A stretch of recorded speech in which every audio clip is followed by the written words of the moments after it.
মুর্শিদ বাজন ধরে আইনা কবরে হাসলে নবী পয়গম্বরে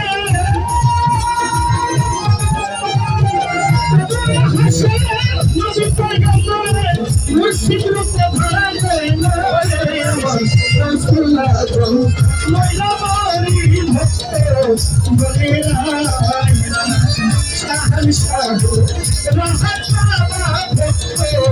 বলে আইনা